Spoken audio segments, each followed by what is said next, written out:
Listening comprehension.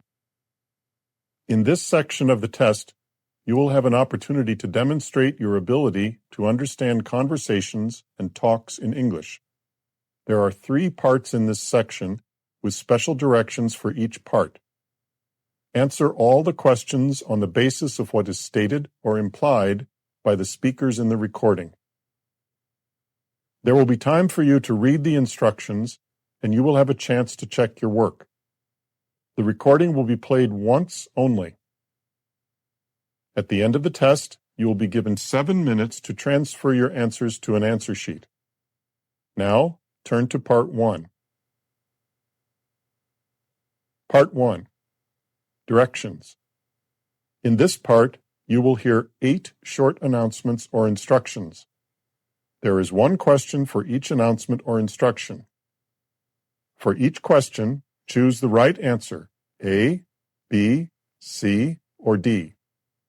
Then on the answer sheet, find the number of the question and fill in the space that corresponds to the letter of the answer that you have chosen. Now, let's listen to the example. On the recording, you might hear, "Hello, this is the travel agency returning your call. You left a message about the holiday you've booked, asking which meals are included in the cost during your stay at Sunny Hotel. Lunch and dinner are free, but if you wish to have breakfast in the hotel, you will need to pay an extra amount of money, depending on what you order. Let me know if I can help you with any other information. Goodbye." On the test book, you will read, which meal is not included in the price of the holiday? A. Breakfast. B. Lunch. C. Dinner. D. All. The correct answer is A. Breakfast.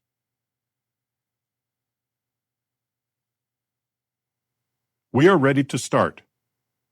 First, you have some time to look at questions 1 to 8.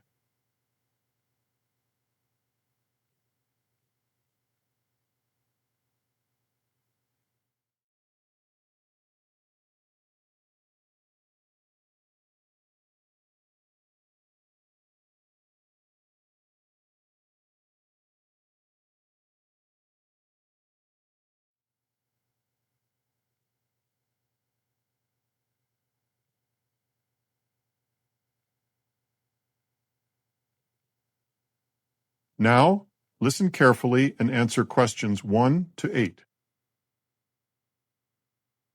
Question 1. Hello, you've reached Hanoi International Language School. If you want to know more information about our English courses, press 1. German courses, press 2. Japanese courses, press 3. Please hold if you want to talk to one of our receptionists.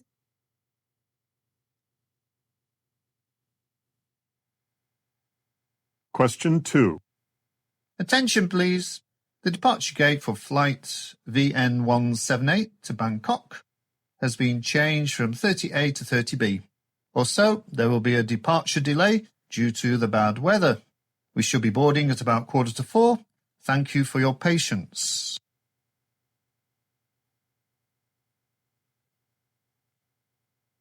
Question 3. And now there is a change to our timetable next week. The art workshop on Monday is cancelled since Dr. Jim is ill. Instead, there will be a talk about the history of art in Lecture Hall 4 at the same time, and you are all expected to attend.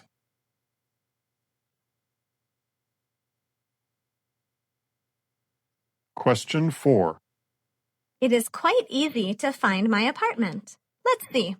After watching the movie, you just go straight on from the cinema. When you see the traffic lights, turn left. Go along Cleverland Street until you see a clothes shop named, Anna Boutique on the right. My apartment is on the 3rd floor of the C5 building, just across from the shop.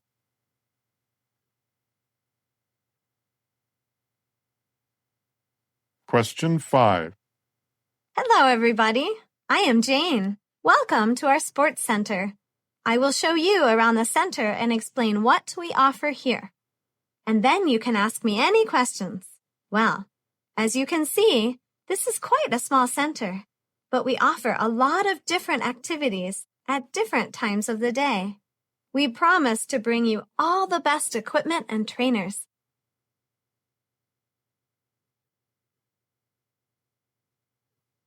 Question 6. Good morning and welcome to Scotland. I hope you had a good journey and are not too tired this morning. My name is Jack and I'm here to help you. I want to tell you a few things which you might find useful.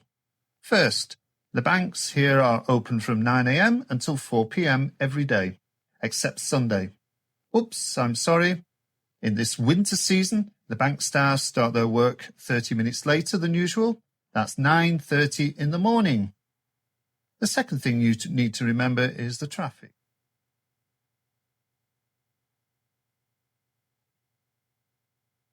Question 7. Hi, everybody. Next Friday is the due date for you all to hand in your term paper. Some students in our class asked me if they could change their chosen topic. The answer is that you can write your paper on any topic you like, as long as you talk it over with me first.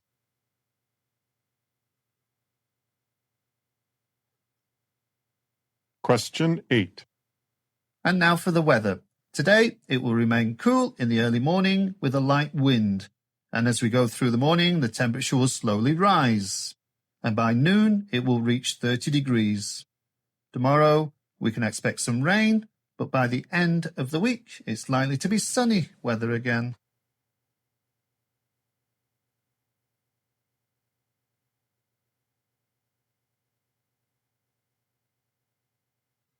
That is the end of Part 1.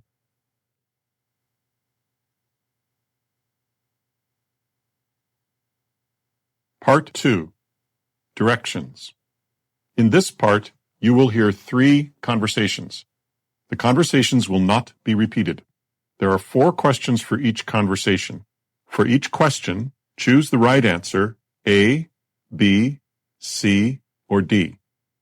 Then on the answer sheet, find the number of the question and fill in the space that corresponds to the letter of the answer you have chosen.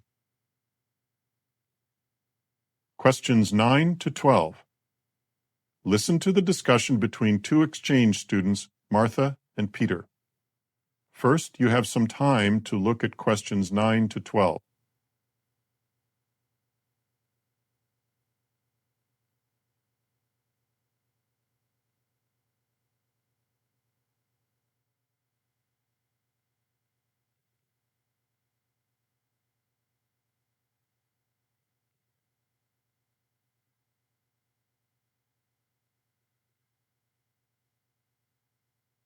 Now, listen carefully and answer questions 9 to 12. I'm sure that's effective. So, we've just talked about learning English. Do you learn any other languages in the same way? Actually, I thought about that question before, and I started studying Japanese a few years ago, but my Japanese learning is very different from my English learning. How is it different? Well, the little bit of Japanese that I've learned through listening mostly, and having to speak, or, helping myself in daily situations. I haven't been able to master enough kanji and Japanese symbols to be able to read it well, or to write it well at all. How about you? I learned Spanish in a similar way to how I learned English. That is, I did study, but I didn't think of it as studying. It was fun for me, and then, once I reached a certain level, then I went to Spain to practice. But with Japanese, I haven't reached that level yet. Doesn't work anymore, so yeah, I've been trying to learn Japanese for a few years, but I think my brain has just become lazy. It's interesting. Maybe our brains tackle every language in a different way. I don't know. Maybe so. Do you think age matters for language learning? I would like to say no, but I think there are different factors. So surely, when you're young, you learn faster. And I think especially because there's nothing else that's occupying your mind. You're just studying. Maybe you go to high school or even university, so it's easy to take on another subject. So age might have something to do with it? But I have this old friend who retired and then started studying French successfully. So I think it has a lot to do with your motivation, maybe. Your interests, maybe? That's right. I was just going to say maybe more so than age. Yeah, maybe when you're young, you might be more eager to learn. But if you have the same kind of motivation when you're older, then why not?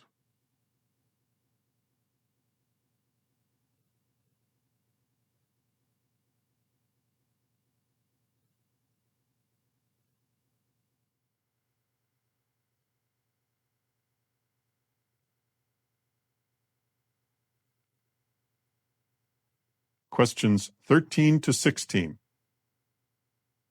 Listen to the conversation between Emma, the tourist, and Felipe, a local person from Ecuador. First, you have some time to look at questions 13 to 16.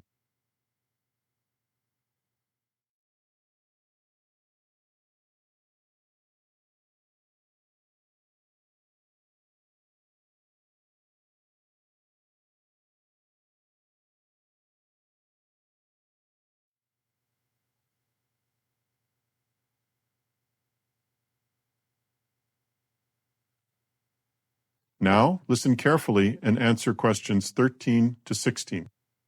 Felipe, you have been to the Galapagos Islands? No. But you lived in Ecuador, right? Yes, well, you know, the problem is that travelling to the Galapagos is really expensive for us. What do you mean for us? Is it expensive for Ecuadorians? Yeah, for nationals. For people who live in Ecuador, it's quite expensive because, you know, since the Galapagos attracts so many tourists every day, hotels and food and travel are so dear. So, you know, we cannot travel there because we can't afford it. But tourists, international tourists, can afford it to go. That's weird. I had the idea that Galapagos is part of Ecuador, so I thought a lot of Ecuadorians would go there. So who goes to the Galapagos Islands? Well, actually, there's, you know, 1 out of 10 Ecuadorians maybe might have travelled to the Galapagos. But why do you think it's so expensive to travel there? Well, because, as I just mentioned, thousands of tourists go there, and the islands can't support so many tourists every day. Let's suppose that if prices were really low, then more and more people would go there, and there might be environmental problems or just pollution, and you know, those kinds of issues. So people in the Galapagos, their strategy has been to raise prices so that fewer visitors can go there and the environment isn't jeopardized. That is true. I guess that makes sense, but being from Ecuador and not being able to see your own country, it doesn't make so much sense. I wonder how that can be solved. Well, I don't really know, but maybe we have other options. We can travel to the Amazon region, which is maybe the same, as beautiful as the Galapagos, but you can travel to the highlands. Ecuador is a quite beautiful country. It's not only about the Galapagos. It's also about the different regions, the people, the food, and the culture.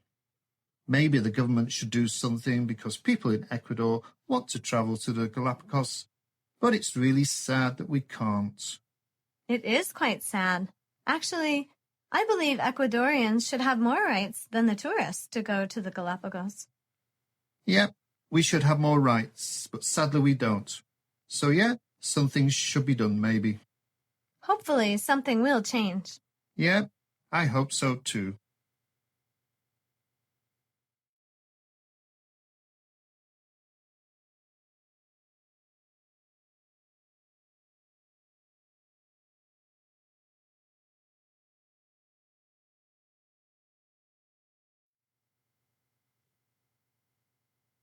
Questions 17 to 20.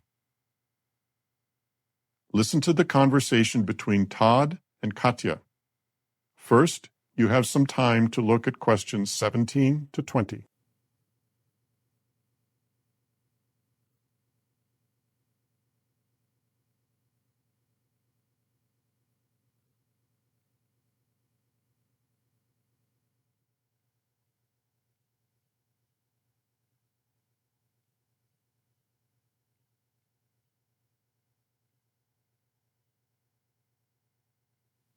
Now, listen carefully and answer questions 17 to 20. So, Katya, you were talking about how you had an internship and how you actually made the transition from university to the working world and an internship, and now you've actually gone back to the university world. What struck you as the biggest difference having to go to the real world, the working world from the university? Well, the biggest difference, and something that I felt right away, was the responsibility that you have when you're working for somebody else. When you're a student, you're only responsible for yourself, making the deadlines and doing the work, and nobody else is dependent on you. When you're working, there are people depending on you, so the responsibility part was the biggest difference. Was there anything you thought you maybe lacked that you wish you had prepared yourself more for at university? For example, computer skills or writing skills or anything like that? I think presenting skills. And also technical words that I needed, like I wasn't prepared for that. Can you give an example of some technical words? Well, I learned technical words in English, for example, like jurisdiction, but I didn't know how to say it in Spanish, even though that's my native language. Yes, so I guess another big change is at uni. You might have mistakes when you write, but you maybe don't worry about that so much. In the professional world, it has to be perfect, right? You really don't want to make mistakes because that can lead to less confidence in you. But having mistakes is not a big problem. It just reflects how much you can or cannot do. So for students that are just finishing school or will finish school soon, they often have a lot of anxiety and worry about how they will make it in the real world and will they survive in the real world. What advice or tips would you give them?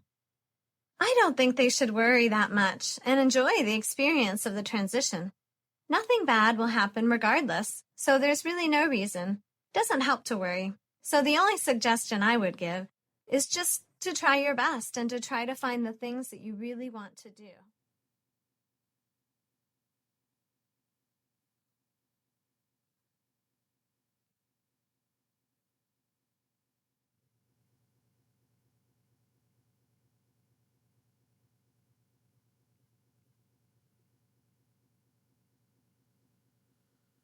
That is the end of part 2.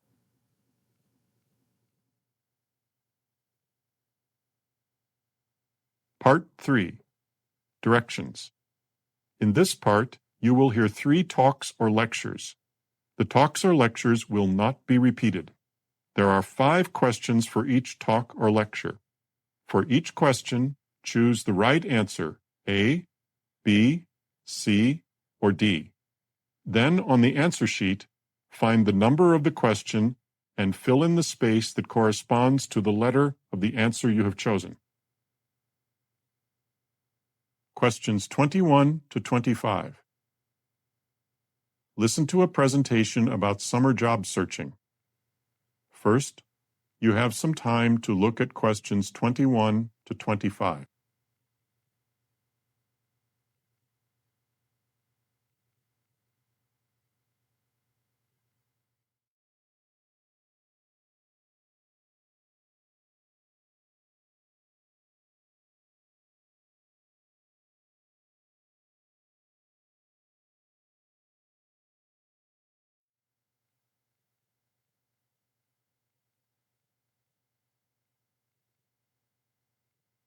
Now, listen carefully and answer questions 21 to 25.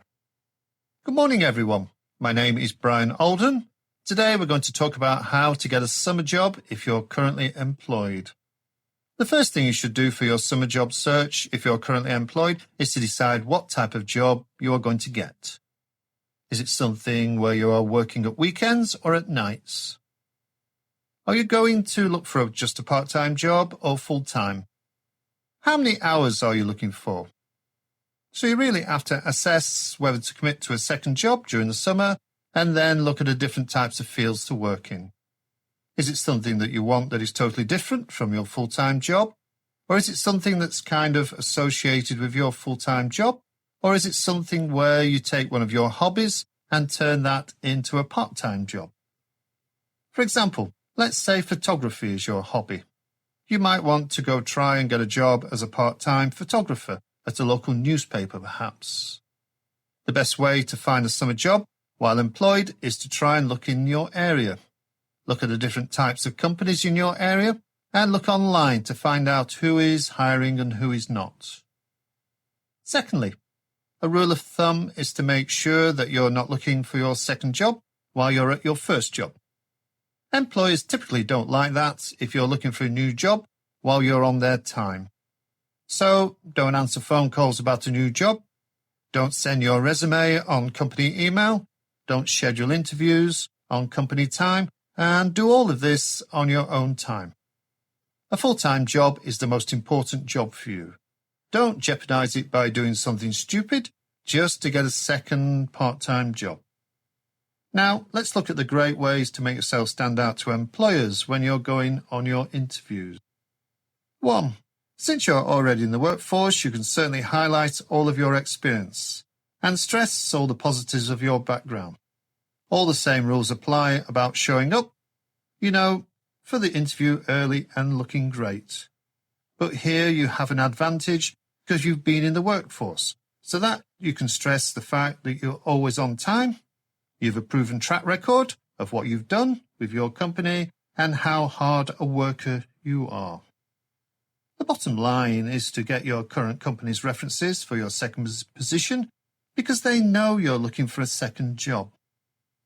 You can call your current company and talk to somebody about a reference for you and how you work.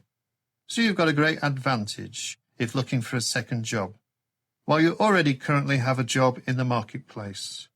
So we've just given you some great tips and tricks on finding a summer job. Good luck.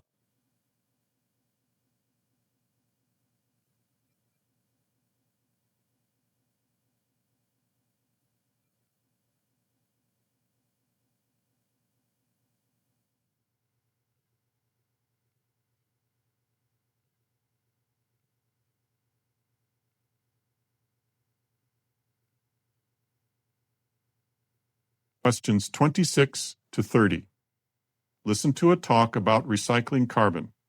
First, you have some time to look at questions 26 to 30.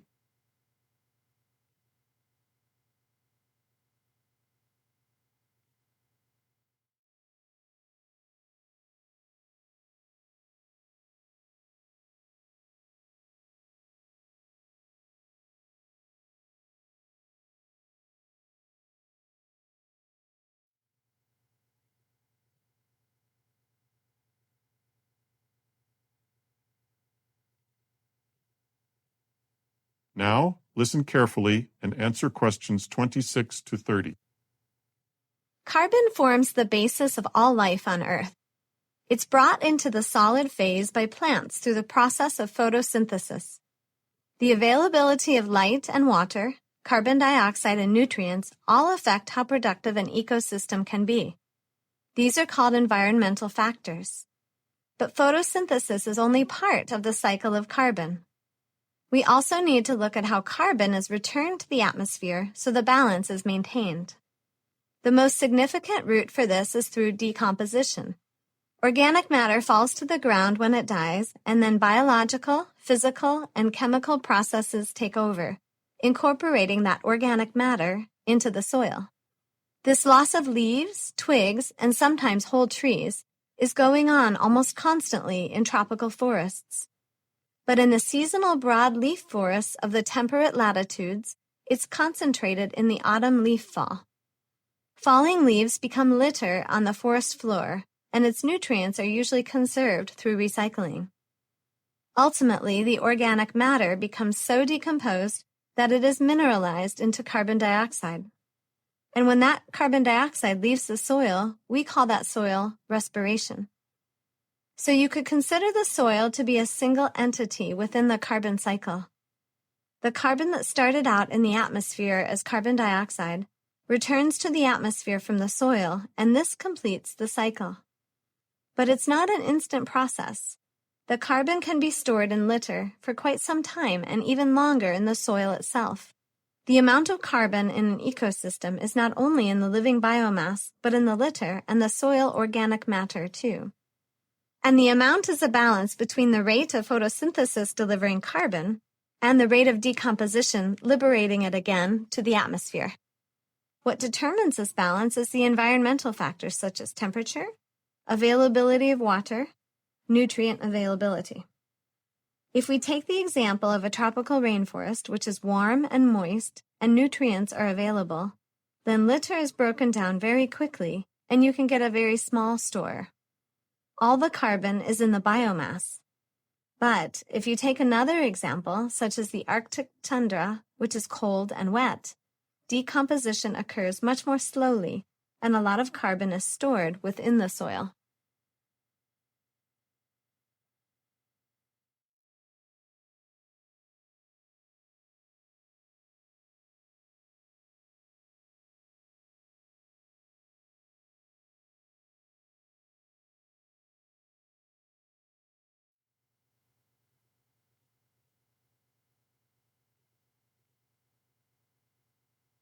Questions 31 to 35. Listen to a lecture about poor comprehenders. First, you have some time to look at questions 31 to 35.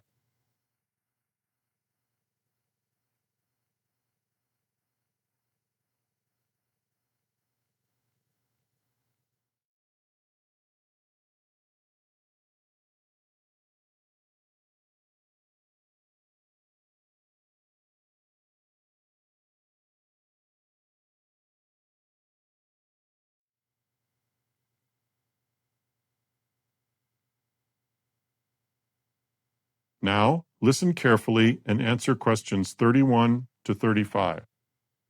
Welcome back, everyone. In our last session, we talked about language and literacy. In this section, we will begin talking more about poor comprehenders. So let's look at the overview of this term. The term poor comprehender is used to describe an individual who's able to read fluently and accurately, so decoding aspects of reading are intact, but when being asked about what they've been reading, they find it very hard to reflect on that, and often you may get a don't know response, so their level of understanding is weak compared to their decoding skills. On the surface, these children appear to read very fluently and accurately, so they may be in quite a strong position in terms of their reading skill. However, in a classroom situation, I personally think that it's quite difficult to work one-on-one to explore their understanding of the text, as it often requires some questioning to talk through different aspects of the text to really know their understanding of what the story's about. In terms of prevalence, about a quarter of children in the primary school age group may show a poor comprehender profile, so it's becoming more and more recognized. In fact, if you think about the demands of a primary school curriculum, many aspects require quite high-level comprehension skills to be able to process information effectively, so a poor comprehender might find it difficult not only in literacy but also in subjects such as history, geography, any subjects where they have to focus on key information, summarizing, predicting, and deeper-level understanding. Reading comprehension is, in fact, an incredibly complex skill that involves lots of different processes. So the research literature has uncovered a number of different areas where poor comprehenders have difficulties. And so, by definition, they have difficulties when they're understanding text. But then if we look at their wider skills, they may also have difficulties in oral language tasks like vocabulary tasks, expression, narrative, inferencing, and beyond that, issues with other cognitive skills. So they may also have difficulties with things like memory skills and eliminating irrelevant information. It's also possible they have a ball and chain monitoring their own comprehension and actually knowing when their comprehension is broken down. So the ability to think and reflect on what they've learned and where they're at with a piece of text, they might find it very hard to do that.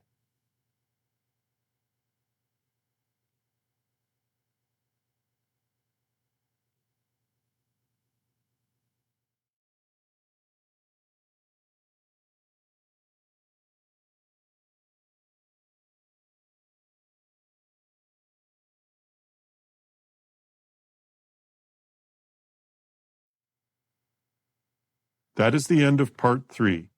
Now, you will have 7 minutes to transfer your answers to an answer sheet.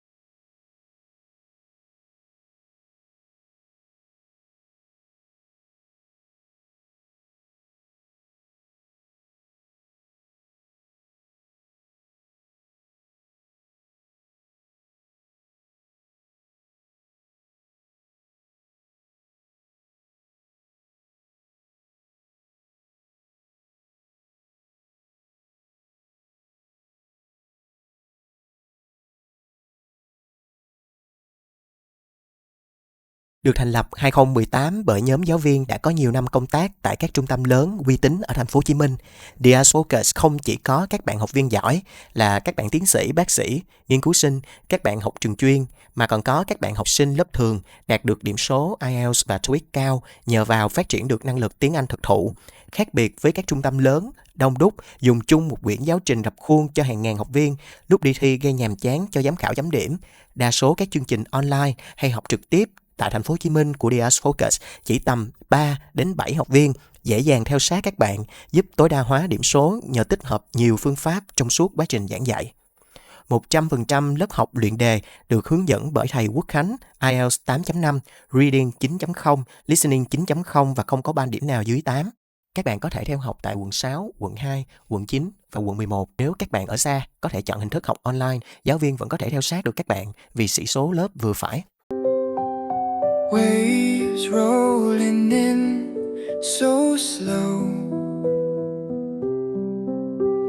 Trust the tide, let go. Ooh, yeah. Deep blue, take me home. Feel the calm in my soul.